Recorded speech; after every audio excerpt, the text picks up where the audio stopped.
Je vais vous montrer des références que je prends pour faire de l'ébénisterie, dont j'ai fabriqué ce meuble. Ici, c'est une sculpture que j'ai fait faire parce que j'ai planté 4000 arbres dans ma vie. Il y en a 2000 qui ont résisté, dont la haie brise-vent de 3,8 km de long. J'ai dit à mes petits-enfants que j'ai planté ça pour eux autres, pour purifier l'air. Et puis, ça les rend sensibles à protéger l'environnement.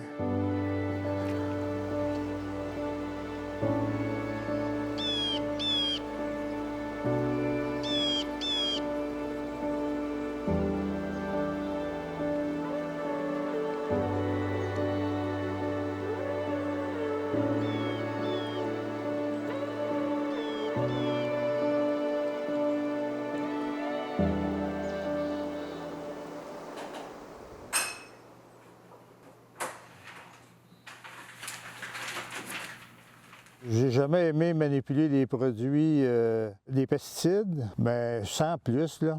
Puis les agriculteurs conventionnels, c'est la même chose. Ils ne se lèvent pas un matin et me disent « je suis content, je m'en vais pulvériser aujourd'hui ». Ils pulvérisent parce qu'il n'y a pas vraiment beaucoup d'autres alternatives. J'ai hérité du Parkinson quand même, là. Tiens, mon jeune homme. Merci.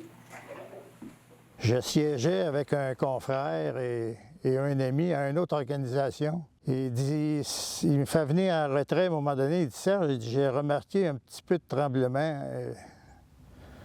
Il dit « sais-tu que il y a des maladies qui sont causées par les pesticides en agriculture? » Ben là, je me suis dit à moi-même, mais vraiment, il est dans l'erreur. Ça fait 17 ans que je n'ai pas manipulé des pesticides. J'ai soupçonné, j'avais d'ailleurs aucun problème de santé. La nuit, je me réveillais parce que j'avais des spasmes au bras gauche et à la jambe gauche. Alors, j'ai été consulter mon médecin de famille. Elle me dit « Vous faites du Parkinson ». Je ne savais même pas qu'est-ce que c'était le Parkinson, là. Le docteur m'a demandé, il dit « Qu'est-ce que ça vous fait que je vous apprenne ça ?» Je lui ai dit « Aussi longtemps que je serai autonome, vous ne m'entendrez pas me plaindre. » Le Parkinson, c'est quand on est diagnostiqué, là, il nous reste 20 des neurones dans le cerveau qui fabriquent la dopamine. C'est l'hormone de la bonne humeur. Elle sert à garder l'équilibre. Elle sert aussi au mouvement puis à l'amplitude du mouvement. Autrement dit, elle a un effet sur les muscles. Les tremblements, il y a la perte de la voix aussi. Moi, j'ai un confrère qui est décédé 2 ans avant de décéder. Il avait perdu la parole. Il faisait juste des sons. Il n'était plus capable d'articuler. Et puis là, c'est rendu là, en chaise roulante.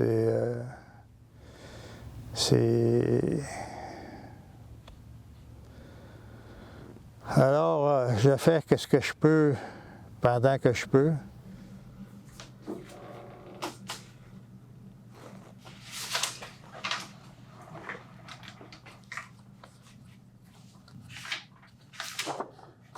Cette photo-ci, j'avais 25 ans, c'est ma première conférence à vie. C'était la semaine d'agriculteur. Et puis, j'ai été sélectionné pour parler de l'alimentation et les vaches que je sortais dehors l'hiver à tous les jours, qui a fait qu'on avait une santé animale meilleure à cause de l'exercice qu'on faisait faire aux vaches. C'est bien posé. Les cultures que nous avons pratiquées sur la ferme, c'est maïs, soya, blé. Elle était conventionnelle en production laitière jusqu'en 99. J'ai vendu le troupeau en 99. J'étais en production biologique depuis l'an 2000. Ce qui me motive, c'est que quelqu'un consomme mes grains, bien, mes grains contribuent à ce qu'ils préservent leur santé. J'ai vendu à ma fille en 2021. Ma fille, c'est la 4e génération qui est sur la ferme actuellement.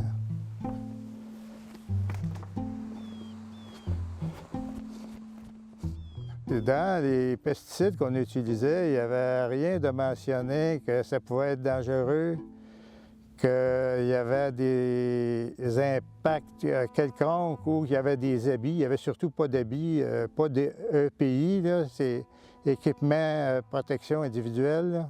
Et il n'y avait rien de mentionné. D'ailleurs, je pense que les agronomes ne le savaient pas non plus. Je pense que ce qui ne m'a pas aidé, c'est que j'appliquais des insecticides 2 à 3 fois par semaine dans la grange étable pour tuer les mouches. Puis ça, on faisait ça, porte fermée, fenêtre fermée. Et puis, je mettais un masque, mais c'était seulement seulement des feutres. Et puis, les feutres enlevaient l'odeur, mais ne filtraient pas le produit. J'aurais aimé savoir que l'agence de certification des produits n'est pas aussi précise qu'elle pourrait l'être. Ce que je souhaite, c'est ça, c'est de servir de référence aux gens pour faire attention aux pesticides. Les personnes qui sont tombées malades à vouloir, qui ont travaillé à nourrir leurs concitoyens et leurs concitoyennes. C'est des embûches qui sont majeures une fois qu'on est diagnostiqué, en tout cas. Et puis, je souhaite le meilleur à tout le monde là-dedans, mais il y en a qui ont moins le meilleur que d'autres.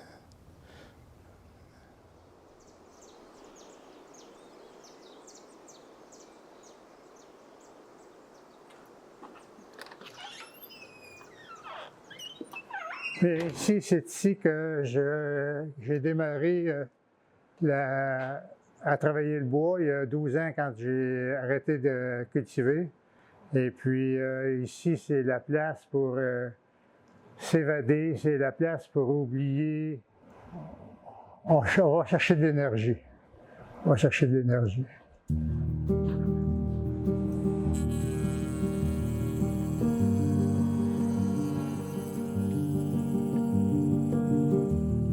Il y a des journées que je manque tellement de dextérité que je suis obligé de me faire boutonner ma chemise. À moyen terme, mon épouse va être un aidante naturelle. Je fais tout ce qu'il y a à faire pour que ça soit moins pire.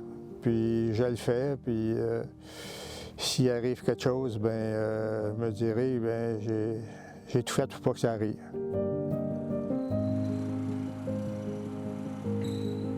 Je souhaite que ça va continuer bio parce que c'est positif pour l'agriculteur, c'est positif pour le consommateur, c'est positif pour l'environnement.